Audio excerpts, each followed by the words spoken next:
You know that moment when everyone pulls out their phone to photograph the sunset? There is always one person who just watches it with their actual eyes, or that person at a dinner who mentions casually that they are not on social media, and the whole table stops and stares like they just admitted to living without electricity. That person is not a technophobe or a hermit. They might actually be protecting something most of us surrendered without realizing it. And the psychology of what is happening inside their head is far more interesting than it looks. In 2026, not using social media is essentially a radical act, not because it is technically difficult, but because it requires resisting a system engineered by people who studied behavioral psychology specifically to make it irresistible. Neuroscience is beginning to uncover something fascinating about people who make that choice. Their brains may be operating on a frequency that the other 4.9 billion active users in the world simply no longer access. If you do not use social media or have seriously considered quitting, subscribe and leave a like. And at the end, drop a comment telling us what made you or would make you walk away from the platforms. Read what other people write. To understand what separates people who avoid social media, you first need to understand why everyone else uses it. Digital platforms exploit one of the most primitive parts of the human brain, the need for social validation. When you post something and receive likes, comments, and shares, your brain releases dopamine, the same neurotransmitter that activates when you eat something you love. When you win a game, when you accomplish something you wanted, the platforms were literally engineered to trigger that circuit. Every notification is a small reward. Every interaction is a signal that calls you back. But here is where people who do not use social media become psychologically interesting. They are not immune to dopamine. Their reward system functions normally. The difference is where that system gets activated. Research on motivation shows that people who avoid social media have their reward system less triggered by external validation and more activated by internal satisfaction. In practical terms, they do not need 200 strangers to like a vacation photo to feel like the vacation was worth taking. The experience itself is enough. Psychologists call this intrinsic versus extrinsic motivation. Most social media users are constantly seeking external confirmation to feel that their lives have meaning. People who stay off the platforms have figured out how to provide that confirmation themselves. And once you can validate yourself internally, the entire game changes. There is a darker side to social media that many people are reluctant to acknowledge. It is not just about connection. It is about comparison. Every time you scroll, your brain is unconsciously measuring your life against everyone else's edited, filtered, perfectly curated highlight reel, and you always lose that comparison, because you are putting your unfiltered behind the scenes against other people's best performance. A study from the University of Pennsylvania found that limiting social media use to 30 minutes a day significantly reduced depression and loneliness. But people who avoid it entirely showed even lower rates of anxiety and higher levels of life satisfaction. Because they are not playing a game that nobody wins.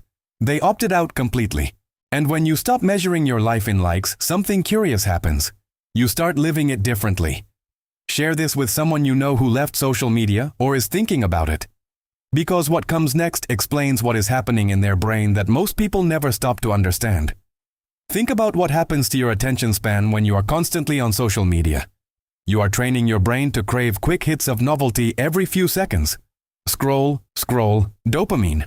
Scroll, scroll, another stimulus. The brain learns what you train it to expect. And when you train it to expect constant novelty, sitting with a single thought for more than 15 seconds starts to feel unbearable.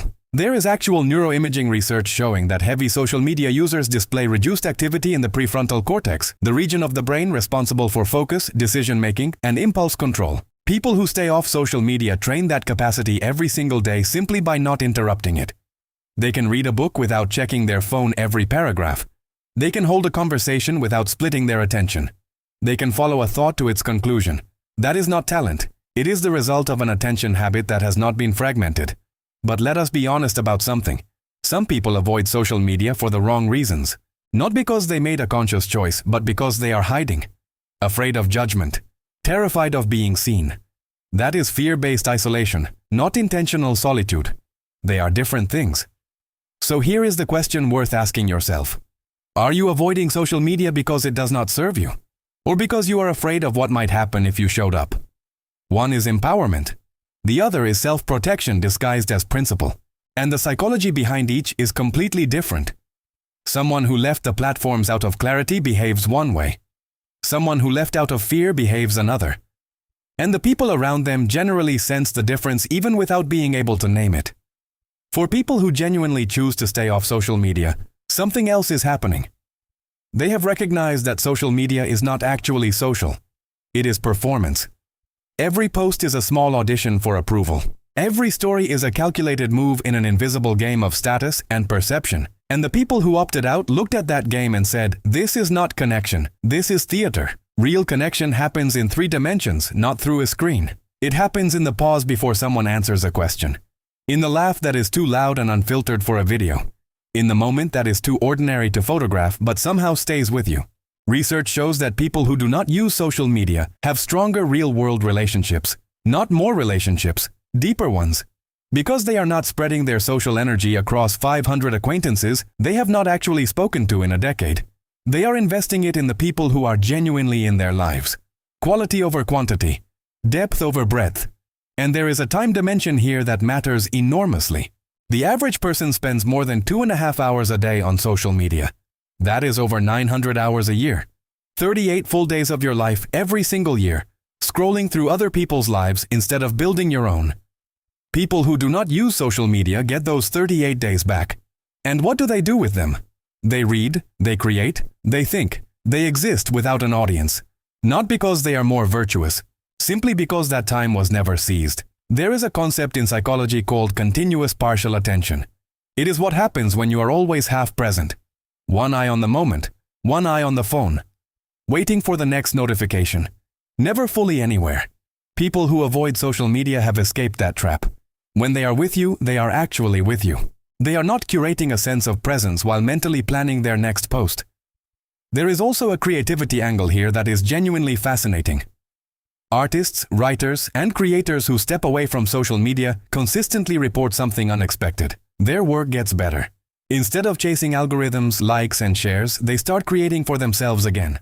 The work becomes about expression, not performance. Social media has turned nearly everyone into a personal brand, often without them even noticing.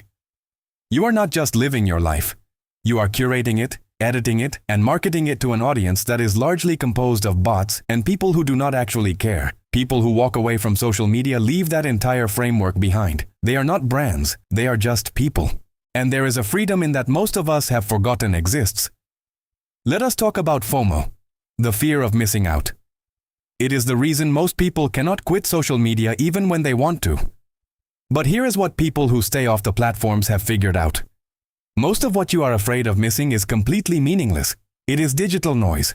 And the things that genuinely matter, the real events, the authentic connections, those find you whether you are scrolling or not. Here is the uncomfortable truth about social media that nobody wants to say out loud. It is designed to make you feel inadequate, to pull you back in for validation. Every algorithm is optimized to show you content that triggers emotion, usually envy, outrage, or insecurity, because those emotions keep you engaged. People who do not use social media have removed themselves from a system specifically engineered to make them feel like they are not enough. And what happens when you are no longer constantly being told you are not enough? You begin to believe you are, exactly as you are, without the perfect photo, the clever caption, the carefully constructed digital persona. There is also something worth examining about memory and experience. Studies show that when you are constantly documenting moments for social media, you actually remember them less clearly afterward, because instead of experiencing the moment, you are thinking about how to frame it, caption it, share it. Your brain is in performance mode, not presence mode. People who do not use social media are building actual memories, not content. Before you conclude that this is an anti-technology argument, it is not. Social media is a tool. But like any tool, you have to ask whether it is serving you or whether you are serving it. People who do not use social media answered that question honestly, and their answer was no. They are not better than anyone else. They simply made a different choice. They decided that their attention, their time, and their mental energy is worth more than whatever the platforms are offering in exchange. Your attention is the most valuable thing you own. Every moment you spend scrolling is a moment you are handing over to someone else's agenda. People who stay off social media took their attention back and are spending it on things that actually matter to them. In a world where nearly everyone is performing their existence for an audience that barely looks up from its own performance, simply living might be the most authentic thing a person can do. Drop a comment with this. Are you on social media by choice or by habit? There is an enormous difference between the two, and the honest answer will tell you a great deal about your relationship with these platforms. Subscribe to this channel if this kind of analysis resonates with you. Share this with someone who left social media or is thinking about leaving. And leave a like if this named something you already felt but did not yet have the words to describe.